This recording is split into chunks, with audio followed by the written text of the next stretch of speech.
देखा कि ये 370 की वजह से पिछड़ी हुई है। लगता है जो पिछले 2 साल में यहाँ हो रहा है, कश्मीर में तो लोगों को सिक्योरिटी के नाम पे डराया धमकाया जाता है, खामोश किया जाता है, मगर जम्मू की इकोनॉमी को चोक किया जा रहा है, पूरी तरह से चोक किया जा रहा है। आप यहाँ देख लीजिए, शुरू कीजिए माइनिंग से, माइनिंग के कॉन्ट्रैक्ट्स बाहर वालों को जो लाखों अरबों रुपए कमा रहे हैं, और यहाँ जो ट्रैक्टर ट्रॉली वाले लोग हैं जिसके साथ यहाँ हजारों नौजवान जुड़े हुए हैं, जो बेचारे चलाते हैं, उनको पकड़ के ले जाते हैं, या तो रिश्वत दें 10,000 रुपए, नहीं तो 70,000 रुपए उनको कोर्ट में देना पड़ता है। इसी तरह से जो ट्रांसपोर्टर्स हैं वो बहुत मुश्किल हालात में है इस वक्त। आपका टोल प्लाजा का जो टैक्स अबॉलिश करके यहाँ के दुकानदारों को बहुत उसकी महंगी कीमत चुकानी पड़ रही है। आपके यहाँ जो नई एक्साइज पॉलिसी आई, जितने भी यहाँ जो नई दुकानें खुली, और उसमें भी बाहर का बहुत बड़ा हिस्सा है, उनका कारोबार बढ़ाने के लिए जो यहाँ पर बाहर चल रहे थे उनको बंद किया, जिसकी वजह से हजारों नौजवान यहाँ बेरोजगार हो गए हैं। तो कहने का मकसद है कि जो भी कुछ जहां से भी, और उसके ऊपर जो लेटेस्ट जो मुश्किल है वो ये है कि ये जो रिलायंस के आउटलेट्स यहाँ खोल रहे हैं, तो यहाँ का जो गरीब दुकानदार है, किराने वाला है, वो कहाँ जाएगा? और बारीदार है जो हमारे वैष्णो देवी माता के, उनको प्राइम मिनिस्टर ने उस वक्त अपना वादा किया था कि मैं आपकी जो है मुश्किल सुलझाऊंगा, नहीं सुलझाया। नहीं, इकोनॉमी जम्मू की हर तरह से बिल्कुल ठप कर दी गई है। यहाँ के लोग जो है बहुत मुश्किलात में हैं, और जो बड़े बड़े प्रोजेक्ट हैं उनकी पैकेजिंग, उनकी टेंडरिंग ऐसी होती है कि यहाँ का ठेकेदार कम्पीट नहीं कर पाता है, वो ठेके भी बाहर के लोगों के पास है, और जब उनका दिल करता है तो यहाँ सबलेट करते हैं। तो कहने का मकसद ये है कि ये जो कह रहे थे कि जम्मू कश्मीर को इंटीग्रेट करेंगे, यहाँ दूध की नदियां बहेंगी, यहाँ बेरोजगारों को रोजगार मिलेगा, उल्टा जो हमारी सरकारी नौकरी है उसमें भी वो भी हमारी जा रही है। तो कहने का ये मकसद है मेरा कि ये जो कहा जा, आपने देखा कश्मीर में हालात दिन ब दिन बद से बदतर होते जा रहे हैं। ये कह रहे थे मिलिटेंसी कम हो गई है, मिलिटेंसी बढ़ रही है, क्योंकि लोगों को दिन ब दिन ज्यादा एलिनेट कर रहे हैं। तो इंटीग्रेशन नहीं हो रही है, बल्कि जम्मू कश्मीर की इकोनॉमी को इतना ध्वस्त किया जा रहा है, इतना डिस्ट्रॉय किया जा रहा है कि आप ऑटोमेटिकली डिपेंडेंट हो जाएंगे दूसरे स्टेट्स पे, चाहे वो पंजाब हो चाहे हरियाणा हो। आपकी अपनी जो इकोनॉमिक इंडिपेंडेंस है, जो आपकी अपनी इकोनॉमी चलती थी जम्मू और कश्मीर के बीच में, क्योंकि दरबार मुंह वही कह रहे हैं बंद करेंगे, जो जम्मू और कश्मीर की इकोनॉमी इंटीग्रेटेड थी, मिलके चलती थी, उसको भी तकरीबन बंद किया जा रहा है। और जो बाहर से आउटलेट्स आएंगे उससे यहाँ नुकसान होगा। मुझे खुशी है कि हमारे वाइस प्रेसिडेंट साहब ने ऐलान कर दिया कि यहाँ जो बंद की कल कॉल है उसका हम सपोर्ट करेंगे। मैं समझती हूँ कि एक इशारा होना चाहिए जम्मू के लिए और कश्मीर के लोगों के लिए कि अगर हम मिल के चलेंगे तो जो बर्बादी, जो जुल्म दिल्ली वाले करना चाहते हैं, जो जम्मू कश्मीर को वो एक एक्सपेरिमेंट लेबोरेटरी की तरह इस्तेमाल करना चाहते हैं, आज यहाँ शुरू करेंगे, कल दूसरे स्टेट्स पे वो यही आजमाएंगे। तो ये एक लेबोरेटरी बन गया, तो इसको हम रोक सकते हैं अगर हम सब इकट्ठे हो जाए। इसी तरह कश्मीरी पंडित आज कई रोज से वो हड़ताल पे हैं, प्रोटेस्ट पे हैं, कोई सुनता नहीं है उनके रिलीफ का मामला, 1 महीने से उनको रिलीफ नहीं मिला। इसी तरह जगह जगह पे ट्राइबल्स जो जमीनें खाली करवा रहे हैं, एक तरफ से कहते हैं हमने फॉरेस्ट एक्ट लाया, दूसरी तरफ से जिनको 60-70 साल भी हो गए हैं, मकान बने हुए उनको खदेड़ रहे हैं। तो समझ नहीं आता कि इनका मकसद क्या, ये करना क्या चाहते हैं असल में, ये इस रियासत में आखिरकार करना क्या चाहते हैं। इनके पास लगता है कि कोई जो एक पॉलिसी, एक विजन होता था, चाहे जवाहरलाल नेहरू साहब की बात करें या वाजपेयी जी की बात करें, उनका एक क्लियर विजन था कि हमने क्या करना है, पॉलिटिकली क्या करना है जम्मू कश्मीर के साथ, इकोनॉमिकली क्या करना है और इमोशनली क्या करना है। डिवाइड एंड रूल, इनका विजन इतना ही है कि किस तरह हम लोगों को आपस में लड़ाएं और वोट हासिल करें और जम्मू कश्मीर को बाहर की रियासतों में जाके इनको बेचें। गवर्नमेंट एम्प्लॉइज ये सर्टिफिकेट वो सर्टिफिकेट वगैरह वगैरह, यानी शक इतना बढ़ गया है पहले से ज्यादा कि जिसका कोई हिसाब ही नहीं है। सारे पॉइंट्स कवर हो गए। खासकर जो यहाँ माइनिंग का ये जो सिलसिला है, ये टॉप से लेके बॉटम तक करप्शन है। इसमें तमाम जो एडमिनिस्ट्रेशन है मिली हुई है।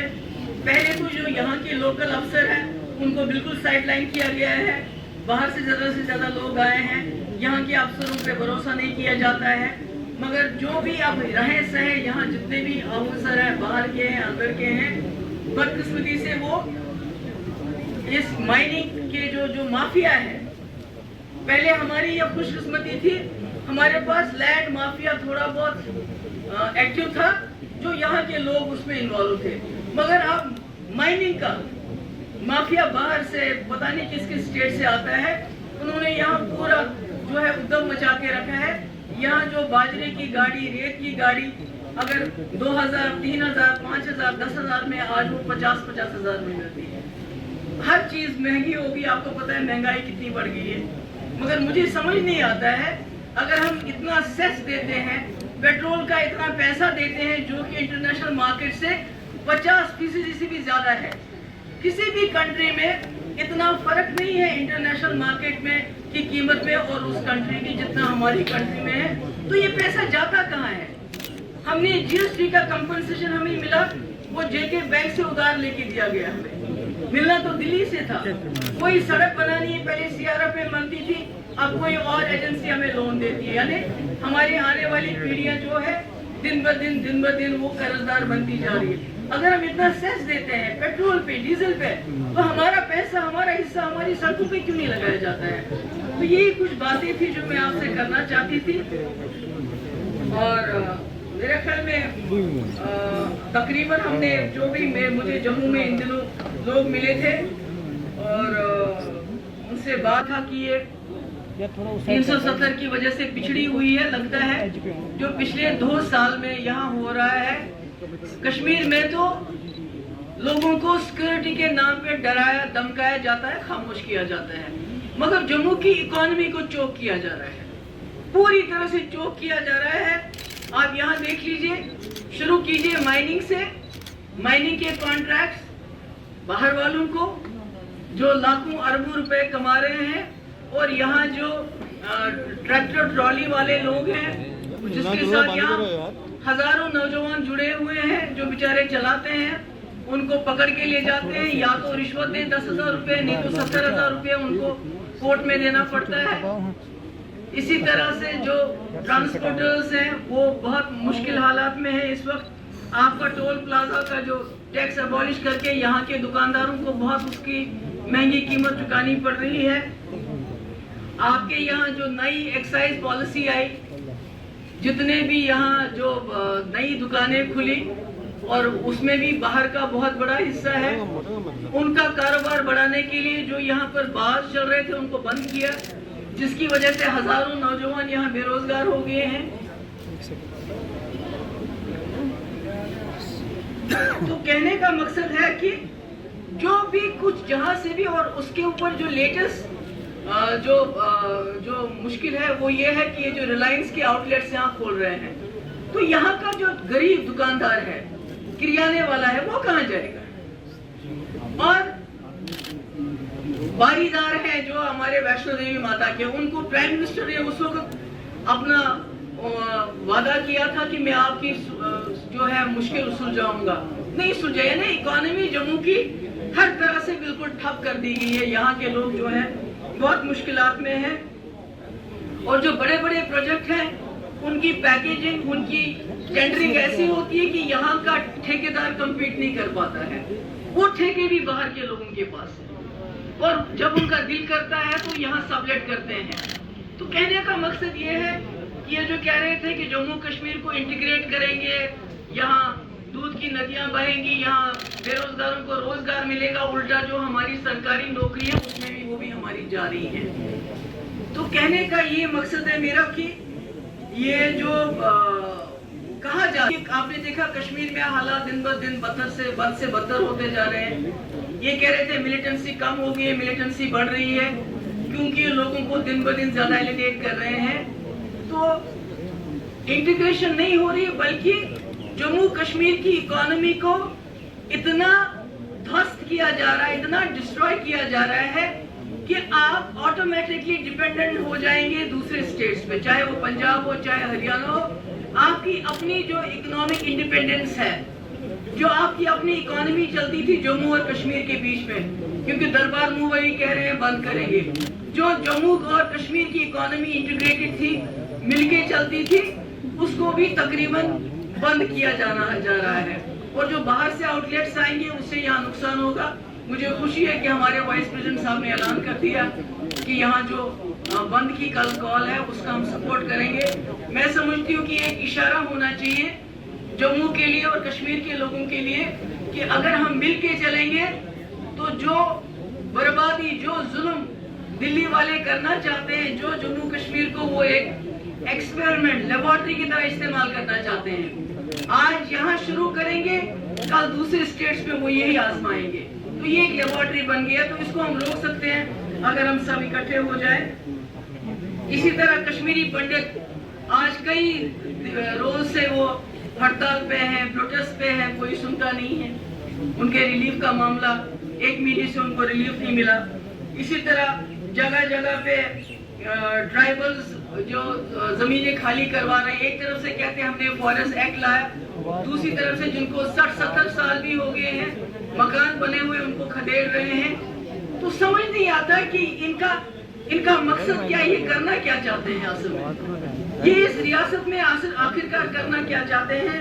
ان کے پاس لگتا ہے کہ کوئی جو ایک پالیسی اور ایک ویژن ہوتا تھا، چاہے جواہر لال نہرو صاحب کی بات کریں یا واجپئی جی کی بات کریں، ان کا ایک کلیئر ویژن تھا کہ ہم نے کیا کرنا ہے، پولیٹیکلی کیا کرنا ہے جموں کشمیر کے ساتھ، اکنامکلی کیا کرنا ہے اور ایموشنلی کیا کرنا ہے.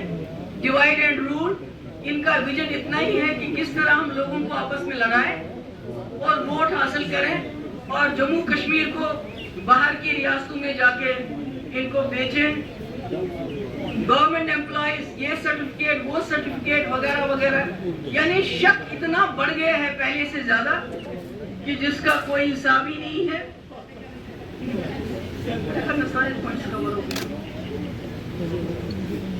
خاص کر جو یہاں مائننگ کا یہ جو سلسلہ ہے، یہ ٹاپ سے لے کے باٹم تک کرپشن ہے. اس میں تمام جو ایڈمنسٹریشن ہے ملی ہوئی ہے.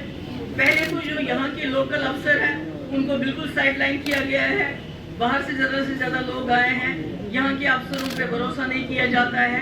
مگر جو بھی اب رہے سہے یہاں جتنے بھی آفیسر ہیں، باہر کے ہیں اندر کے ہیں، بدقسمتی سے وہ اس مائننگ کے جو مافیا ہے، پہلے ہماری یہ خوش قسمتی تھی ہمارے پاس لینڈ مافیا تھوڑا بہت ایکٹیو تھا، جو یہاں کے لوگ اس میں انوالو تھے. مگر اب مائننگ کا مافیا باہر سے پتہ نہیں کس کس اسٹیٹ سے آتا ہے. انہوں نے یہاں پورا جو ہے ادھم مچا کے رکھا ہے. یہاں جو باجرے کی گاڑی، ریت کی گاڑی اگر 2000 3000 5000 10,000 میں آج وہ 50,000 میں ملتی ہے. ہر چیز مہنگی ہوگی، آپ کو پتہ ہے مہنگائی کتنی بڑھ گئی ہے. مگر مجھے سمجھ نہیں آتا ہے اگر ہم اتنا سیس دیتے ہیں، پیٹرول کا اتنا پیسہ دیتے ہیں جو کہ انٹرنیشنل مارکیٹ سے 50% سے بھی زیادہ ہے. کسی بھی کنٹری میں اتنا فرق نہیں ہے انٹرنیشنل مارکیٹ میں کی قیمت میں اور اس کنٹری کی جتنا ہماری کنٹری میں ہے. تو یہ پیسہ جاتا کہاں ہے؟ ہم نے جی ایس ٹی کا کمپنسیشن ہمیں ملا، وہ جے کے بینک سے ادھار لے کے دیا گیا. ہمیں ملنا تو دلی سے تھا. کوئی سڑک بنانی ہے پہلے سی آر ایف میں بنتی تھی، اب کوئی اور ایجنسی ہمیں لون دیتی ہے. یعنی ہماری آنے والی پیڑھیاں جو ہے دن بہ دن وہ قرضدار بنتی جا رہی ہے. اگر ہم اتنا سیس دیتے ہیں پیٹرول پہ، ڈیزل پہ، تو ہمارا پیسہ، ہمارا حصہ ہماری سڑکوں پہ کیوں نہیں لگایا جاتا ہے؟ تو یہی کچھ باتیں تھی جو میں آپ سے کرنا چاہتی تھی. اور میرے خیال میں تقریباً ہم نے جو بھی مجھے جموں میں ان دنوں لوگ ملے تھے اور ان से बात उजागर करें तो तकरीबन मैंने किया any questions you can ask Mehbooba ji Mehbooba ji एक क्वेश्चन एट अ टाइम